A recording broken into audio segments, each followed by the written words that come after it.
eux, ce sont des bénéficiaires d'une aide au logement. Et aujourd'hui, grâce à nos interlocuteurs, vous allez découvrir les évolutions de l'allocation logement et leurs impacts sur nos allocataires, nos partenaires et sur les CAF. De toutes les prestations familiales et sociales que la branche famille a la charge de servir, les aides au logement sont celles qui touchent le plus large public, 6,3 millions d'allocataires. La réforme consiste à changer le mode de calcul des aides au logement en se référant à des ressources plus récentes que celles qui sont actuellement prises en compte.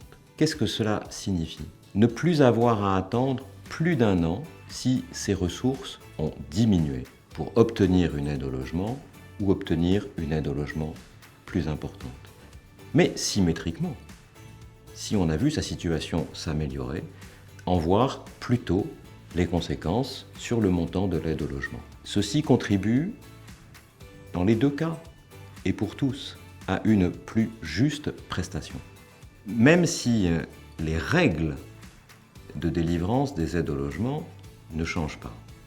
Mais puisque le mode de calcul change, les allocataires verront une différence dans le montant de l'aide au logement qu'ils reçoivent. Nous savons, par expérience, combien nos allocataires peuvent être sensibles à tous les changements qui les affectent dans les prestations que nous leur servons. Et nous savons donc que nous aurons un travail important, le nôtre, le vôtre, d'explication et d'accompagnement. Cette réforme du mode de calcul des aides au logement est la première étape d'un chemin stratégique inscrit dans notre convention d'objectifs et de gestion pour la période 2018-2022. En nous reposant sur une base ressources mensuelle pour connaître de manière plus contemporaine les ressources de nos allocataires. Nous rendons possible pour d'autres prestations, je pense en particulier au RSA ou à la prime d'activité, le fait, là aussi, de rechercher les informations concernant les revenus dans cette base ressources et donc de ne plus avoir à les demander autant que nous le faisons aujourd'hui à nos allocataires. 2 conséquences importantes et positives. Moins d'erreurs, un plus juste accès aux droits pour tous. En effet, en délaissant le calcul des ressources de N-2 ans pour une nouvelle période de référence actualisée tous les 3 mois, les aides au logement sont désormais au plus proche de la réalité économique et sociale de l'allocataire. Car en fonction de sa situation, ces ressources peuvent fluctuer soit en diminuant, soit en augmentant. La base ressources, c'est l'ensemble des ressources qui permettent de calculer chaque mois les aides au logement. Jusqu'à présent, nous avions les ressources de l'année N-2, ressources que nous obtenions automatiquement en provenance de la Direction générale des finances publiques. Désormais, nous prendrons les ressources des 12 derniers mois que nous réviserons trimestriellement. Donc chaque trimestre, cela nous permettra de recalculer le droit aux aides au logement. Récapitulons avec notre allocataire. La nouvelle période de revenus prise en compte dans le calcul de l'aide au logement se base sur les revenus cumulés des 12 mois précédant le trimestre de droit et donc le trimestre suivant, ce sont les revenus des 12 nouveaux mois précédents qui entrent dans le calcul. Pour obtenir les ressources des allocataires destinées au paiement des droits chaque mois, nous aurons des ressources en provenance des salaires, c'est-à-dire de la déclaration sociale nominative. Nous aurons des ressources en provenance de ce qu'on appelle le prélèvement à la source pour les autres catégories de revenus, passereaux. Et nous aurons également un module déclaratif. L'allocataire, pour les quelques ressources qui nous manquera, pourra nous donner les ressources le concernant. Pour comprendre la nouvelle base ressources, il faut observer la provenance et la nature de ces ressources.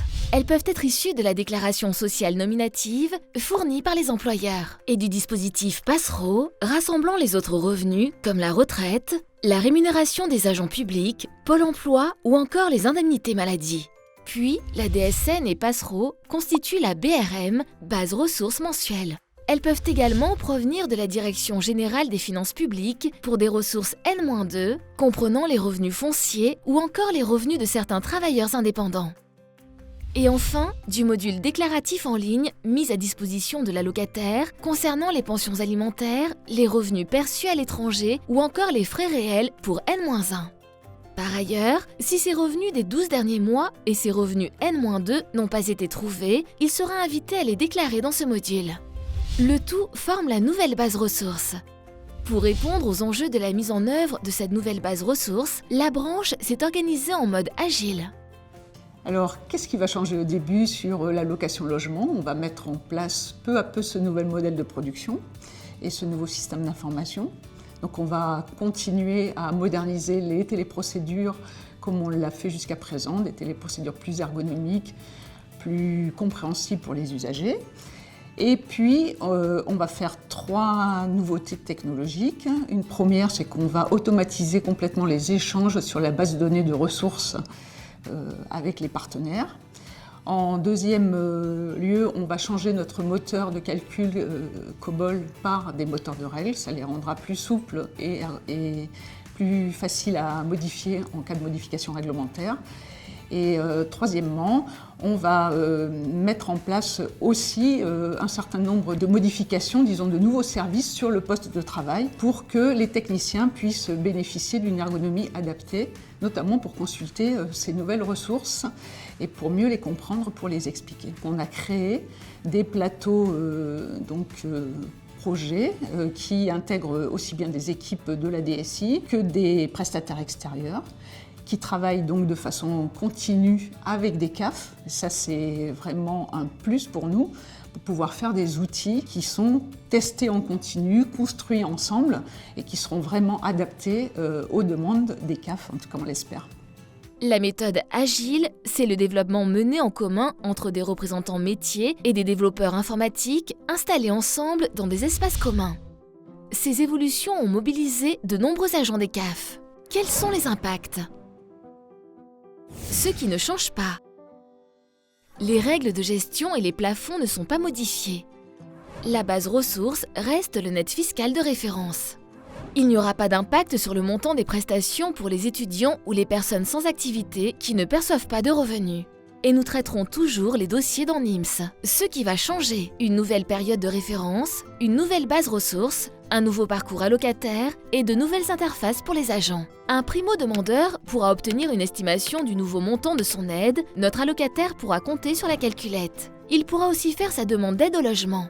Il recevra alors une notification de ses droits. Les ressources sont récupérées tous les mois et le calcul de l'aide au logement est mis à jour tous les 3 mois. Les allocataires déjà bénéficiaires d'aide au logement recevront une notification d'information pour les informer des évolutions. L'allocataire a toujours l'obligation de déclarer tout changement de situation. Les ressources seront récupérées de manière automatique et il pourra les consulter dans Mon compte, tout comme le montant de son nouveau droit. De nouveaux écrans de consultation seront proposés aux collaborateurs avec une interface très proche de celle de l'allocataire. Tous les trimestres, on va donc demander à notre allocataire de nous fournir des éléments. Alors, la plupart du temps, il n'aura rien à faire, puisqu'on aura l'information par d'autres services publics, mais enfin, il faudra quand même qu'il le sache, peut-être qu'il regarde ce qu'on a retenu pour lui, et chaque trimestre, il peut y avoir une évolution dans le montant de son allocation logement. D'où la nécessité pour nous, pour les équipes qui sont sur nos réseaux d'accueil, de donner la bonne information et d'expliquer comment l'allocation logement a été calculée. C'est une nouvelle forme de contact qu'on aura avec les allocataires, contact beaucoup plus fréquent, beaucoup plus développé, un peu comme le contact qu'on a pour les personnes qui ont la prime d'activité. Il y a beaucoup de choses qui ont déjà été mises en place, qui vont être mises en place. D'abord, dans chacune des caisses, on a un référent réforme allocation logement qui fait le lien entre la Caisse nationale et les CAF. C'est lui qui, certainement dans les caisses, donne toute l'information, anime des groupes de travail. On a bien sûr les lettres au réseau, les dossiers repères qui seront mobilisés sur le sujet. Donc le Centre national d'appui métier, lui aussi, a un travail de rédaction de fiches, de tutoriels, de vidéos pour permettre à nos agents, aux agents qui auront traité les dossiers, aux agents qui sont donc au contact avec le public, d'avoir l'ensemble des éléments pour bien comprendre la réforme et surtout bien l'expliquer aux allocataires. L'accompagnement des CAF se fera de différentes façons. Un référent a été nommé dans chaque caisse. Les lettres au réseau, les dossiers repères et les documents de formation créés par le CNAM viendront compléter le dispositif. Quel impact sur nos bailleurs en tiers payants ? Les bailleurs, c'est dispositif général, un peu plus compliqué parce qu'il faut qu'on est dans des délais plus contraints. Il va falloir donner l'information au bailleur plus tôt pour qu'il puisse ensuite donner le montant exact du loyer que le locataire devra payer. Grâce aux efforts importants de tous nos services et de chacun d'entre vous, nous démontrons une fois encore que nous sommes capables de répondre aux défis d'une évolution majeure.